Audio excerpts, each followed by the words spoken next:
Ya, kita sambung saudara bahwa kebocoran data terus saja terjadi dan kita sedang diobok-obok sama hacker yang namanya Bjorka dan habis sudah sebenarnya ini kita diobok-obok mengenai kedaulatan data-data siber kita, terutama soal keamanannya. Masih ada Muhammad Farhan, anggota Komisi 1 DPR RI, Ariandi Putra, jubir dari BSSN, Badan Siber dan Sandi Negara, serta Pratama Persada, pengamat keamanan siber. Mas Ariandi, dari bagian pertama, oke, ada sesuatu yang kemudian harus kita benahi. Dari BSSN, ada lagi nggak? Disampaikan saja mumpung kita lagi mudah-mudahan banyak didengar begitu. Apalagi yang menjadi kendala BSSN ketika menerapkan keamanan. Saya bicara ini dulu deh, lembaga negara dulu. Kalau lembaga negaranya kuat, nggak bisa diapa-apain begitu, kan kita jadi ada jaminan kepercayaan saya. Datanya banyak yang saya serahkan kepada negara. Itu kan yang jadi habis-habisan nih pemerintah kemudian diledekin di media sosial begitu.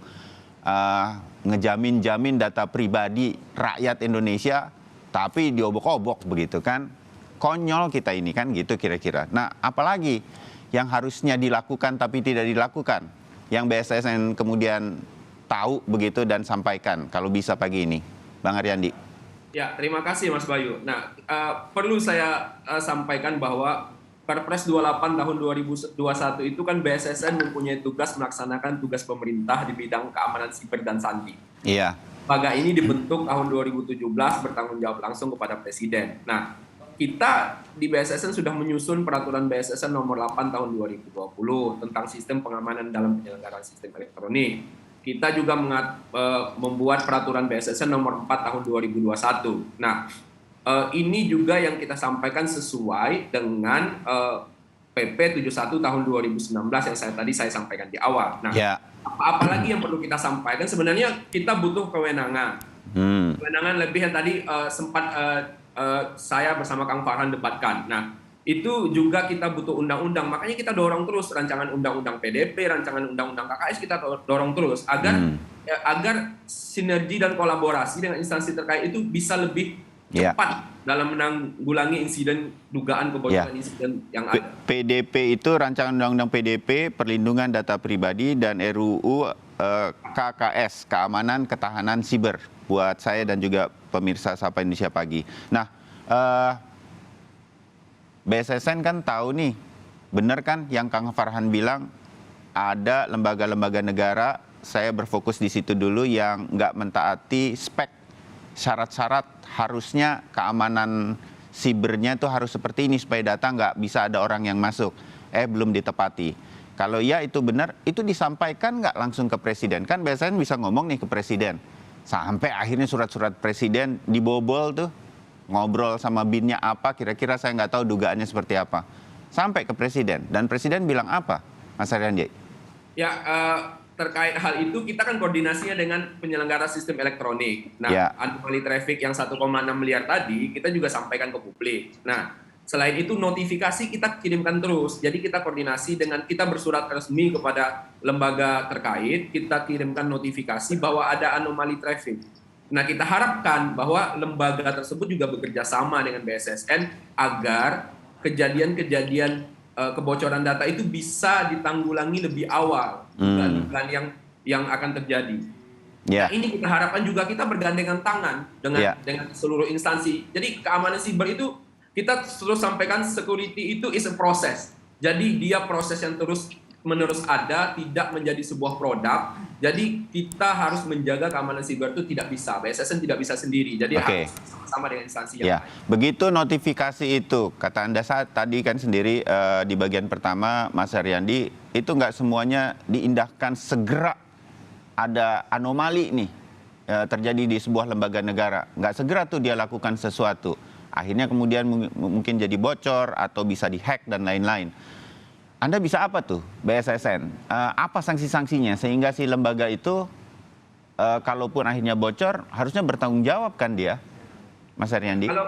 Kalau kita merujuk ke PP 71 tahun 2019 ya setiap penyelenggara sistem elektronik itu harus menyelenggarakan sistem elektroniknya secara andal dan aman. Nah, sesuai tugas yang BSSN kita terus sampaikan, kita terus bersurat, kita terus sampaikan anomali traffic yang ada. sehingga kita juga melakukan dan memberikan rekomendasi bagaimana dalam menjaga keamanan siber. Nah, sesuai dengan amanat RPJMN tahun 2020-2024, kita diamanatkan BSSN untuk membangun Computer Security Incident Response Team. 131 CISR di setiap kementerian dan lembaga BUMN baik pemerintah provinsi.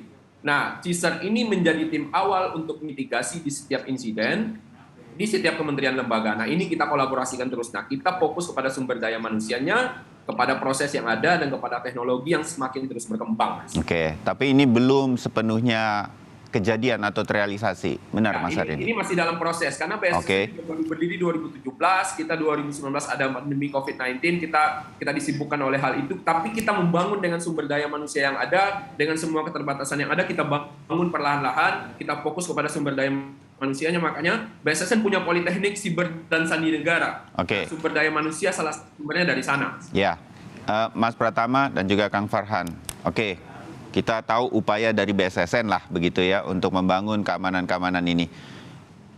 Anyway, ini jadi kalau kita melihat si Bjorka bisa ngobok-ngobok kita begini, ini siapa yang salah, Mas Pratama? PSE di masing-masing yang sedang ongoing. Kan kalau saya jadi PSE di sebuah kementerian, misalnya Kominfo begitu, atau di KPU, saya bilang kita lagi ongoing, tapi kemarin ada pandemi, nggak bisa disalahin juga atau gimana, Mas Pratama? Ya enggak lah, pemerintah salah, udah pasti jelas, mana ada. Nggak ada ini hubungannya sama masyarakat gitu. Kemarin ketika dibilang bahwa ya untuk supaya nggak bocor, masyarakat harus ngamanin password, harus ganti password. Ini nggak ada hubungannya sama sekali dengan pengamanan yang dilakukan oleh masyarakat gitu. Oh begitu ya. Pengamanan, bikin password, udah jangan klik link sembarangan, jangan upload data pribadi sembarangan. Tapi yang bocor itu dari penyelenggara sistem elektroniknya loh. Gitu. Dari pemerintahnya loh yang bocor, yang sudah kita kasih kepercayaan, yang sudah masyarakat kasih kepercayaan untuk menyimpan data masyarakat dengan baik gitu. Yang ternyata tidak disimpan dengan baik, loh kok malah nyalain rakyat? Ya enggak dong. Ini kalau di luar negeri pejabatnya udah mundurkan diri nih gitu. Jelas-jelas kok apalagi ketika tidak tahu loh. Saya nggak tahu datanya ada gitu. Kita nggak tahu datanya itu di mana loh. Ada nih yang bertanggung jawab loh. Masa nggak tahu datanya disimpan di mana? Dulu waktu mendesain sistem itu gimana ceritanya gitu. Apalagi kalau misalnya ada yang bilang datanya itu nggak valid, waduh itu malah luar biasa nggak benernya itu. Ya, di titik ini pertama Anda kan Kang Farhan forensik, pasti pernah diminta konsultasi juga untuk lembaga-lembaga negara. Anda pernah lihat kan bagaimana pengelolaan data di lembaga-lembaga negara? Komentar Anda gimana, Mas Pratama? Harus diomongin di sini ya. Apa yang bisa Anda sampaikan lah? Artinya begini, saya mau pakai bahasa mudahnya. Saya nggak bilang bahwa gini. Apa ia seberantakan itu sih, Mas Pratama, sampai kemudian Kang Farhan ingin Anda sedikit menjelaskan? Atau memang sebetulnya di mana kekurangannya begitu, sehingga apa kendalanya sehingga kemudian ini tidak menjadi sampai di level yang harusnya terjadi aja deh. Tapi kayaknya dari senyum-senyumnya Mas Pratama ini enggak kesini aja yang standar nggak nyampe gitu loh kesannya. Saya salah. Saya kasih sampel sedikit ya gitu. Contohnya misalnya Kementerian Kesehatan.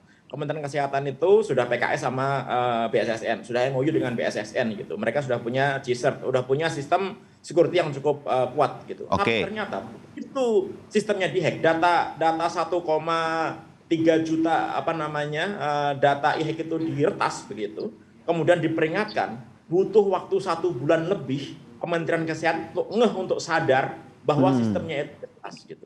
Terus gimana responnya gitu? Dan ketika itu memang ungkap di publik gitu, dia bilang bahwa yang nyimpen datanya itu adalah vendor, tadi kata Mas Farhan. Yang nyimpen datanya vendor, kita nggak punya akses untuk data tersebut karena datanya yang nyimpen vendor gitu. Loh, ini kan agak aneh gitu.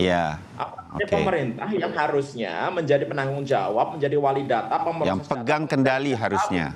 Tapi nggak punya akses terhadap data tersebut gitu, nggak punya kendali terhadap data tersebut, tidak punya wewenang bagaimana mengamankan data tersebut. Kalau vendor itu kan dia mau kerja kalau dapat duit, Kalau dia nggak dapat duit, dia pasti nggak akan ngapa-ngapain itu, nggak akan di-patch konsep operasinya, nggak akan di-upgrade. Oke.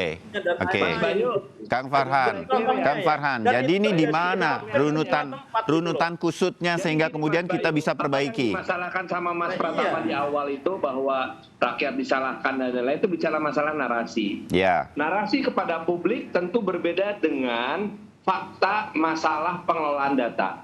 Memang kita akui Kementerian Kominfo tidak memberikan narasi yang menenangkan untuk masyarakat. Ketika Pak Menkominfo mengatakan, jaga dong NIK masing-masing, maka dengan kritis rakyat mulai bertanya. Lah, mohon maaf, Pak Menteri sendiri bocor, ya kan? Iya, tar dulu, saya belum selesai. Ketika Pak Menteri menyatakan begitu, maka kan pertanyaan berikutnya, lah Pak, bagaimana kita bisa mendapatkan layanan publik? Orang setiap layanan publik kita mesti kasih NIK. Itu kan narasi. Jadi sebetulnya ada dua masalah yang mesti kita lihat. Satu, narasi publik dulu. Kita tahu apa yang memotivasi Bjorka, dia sudah membuka, dan dia mau membuka dirinya dan membuka motivasinya karena apa? Karena ditantangin. Kalah bohong, Bjorka penipu gitu. Maka dia panas, dia keluarin. Doxing dia tentang Mudi PR dan pembunuhan Munir, itu mah udah rahasia umum. Semua orang udah tahu. Problemnya bukan di siapa yang dihukum ya, tapi proses pengadilannya. Nah, jadi artinya kita punya dua pekerjaan rumah yang besar sekali, Mas Bayu. Yang pertama, membangun narasi agar menimbulkan rasa aman pada masyarakat.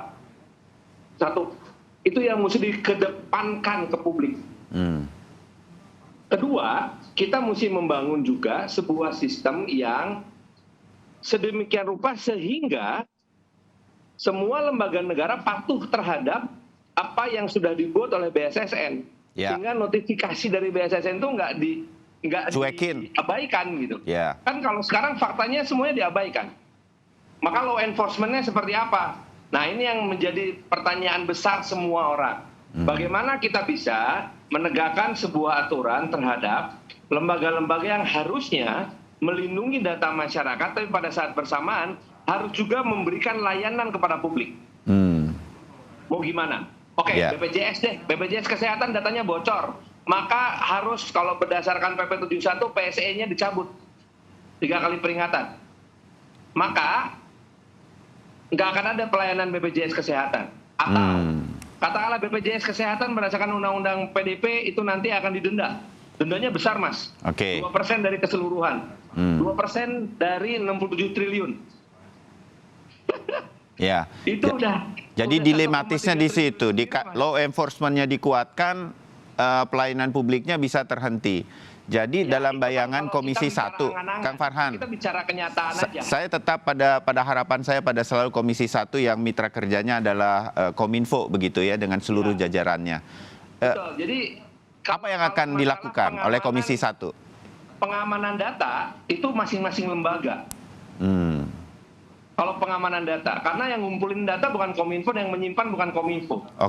Kalau data NIK, Dukcapil, yang ngumpulin Kementerian Dalam Negeri, yang nyimpen Kementerian Dalam Negeri.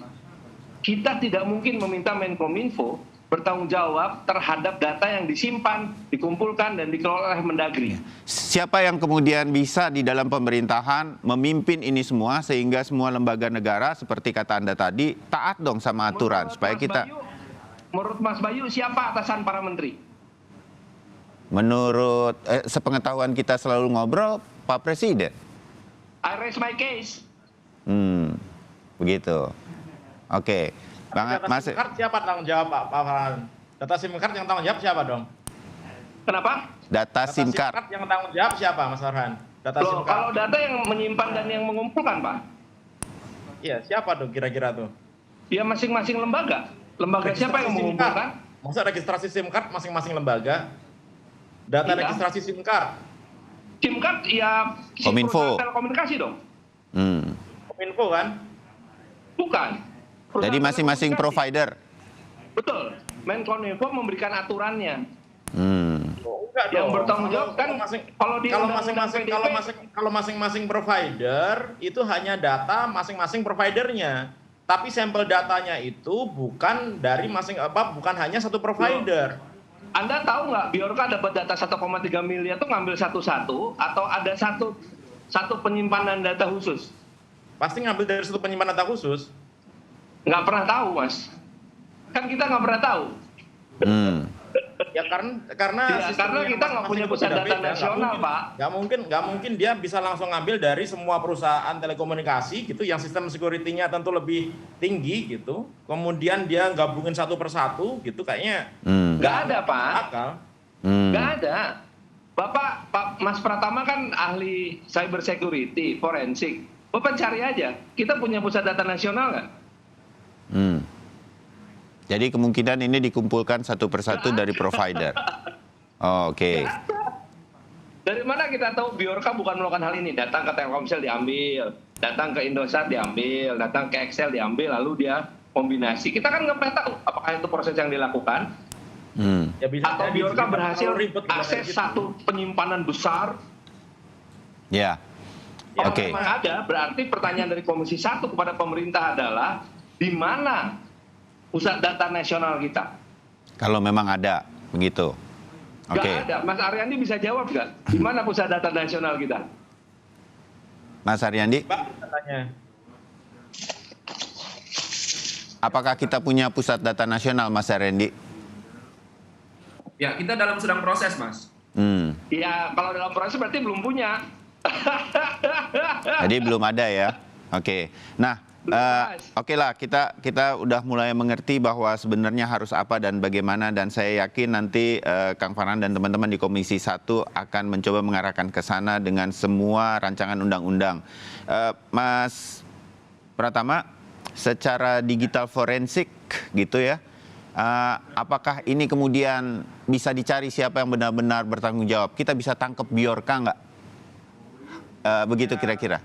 Gini, saya sudah sempat berkomunikasi sih sama si hackernya ini, sama masuk grup Telegramnya, Oke. kemudian mencoba berkomunikasi, saya mencoba men-challenge apakah datanya valid apa tidak, begitu, dan dia bisa ngasih data yang valid gitu. Tapi saya agak aneh gitu, karena dia di Telegram, di grup Telegram gitu, dengan dia di Twitter itu bedanya 180 derajat gitu. Di Telegram itu dia nggak banyak omong gitu, dia hanya ngomong pentingnya saja gitu. Saya takutnya gitu ada yang ngaku-ngaku si hacker ini dia membuat akun di Twitter, kemudian dia merekayasa informasi-informasi tersebut sehingga buat kita mengira bahwa si Biorka ini berasal dari Warsawa gitu. Dia dendam terhadap Indonesia dan lain-lain begitu. Karena kalau dilihat di itunya ya, dilihat di Telegramnya dia agak pendiam sih gitu. Tapi ya balik lagi sebenarnya, kalau si hackernya ini jago, dia bisa ngumpetin jejaknya gitu, bahkan dia tidak menggunakan akun Telegramnya untuk berkomunikasi dengan akun lain di luar grupnya begitu. Dia membuat akun di bridge.to itu juga baru bulan Agustus. Dia membuat akun itu hanya khusus untuk menjual data-data ini. Kalau menurut saya mungkin juga gitu. Si Biorka ini adalah mungkin digunakan untuk pengalihan isu ya gitu, pengalihan isu judi online, pengertian judi online gitu. Karena beberapa tahun yang lalu ketika judi online ini banyak diblokir, kan dia juga menyewa hacker untuk melakukan hacking terhadap website pemerintah gitu.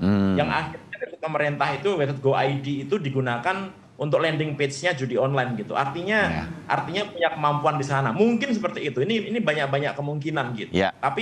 Tapi intinya kalau hackernya memang benar-benar jago, pasti dia bisa ngumpetin identitasnya. Dia menggunakan jaringan Tor, menggunakan proxy dan lain-lain begitu. Tapi bukan berarti bisa ditangkap ya gitu. Mungkin bisa, tapi mungkin agak lama. Oke. Makanya kalau si hacker ini berbuat kesalahan gitu, biasanya ketangkapnya di situ. Dia khilaf sedikit gitu. Dia menggunakan IP address-nya tanpa sengaja gitu. Mungkin bisa kita tangkap gitu. Tapi kalau hacker profesional, contohnya misalkan ransomware Conti gitu, grup Conti gitu, itu pemerintah Amerika itu sampai mengeluarkan sayembara ngasih uang $10 juta cash gitu bagi siapapun yang bisa ngasih informasi terhadap grup hacker ransomware Conti ini yang menyerang 400 lebih kementerian, lembaga dan perusahaan besar yang ada di Amerika gitu. Sampai sekarang nggak jelas informasinya, juga ketahuan sama sekali gitu. Tidak tertangkap juga. Oke.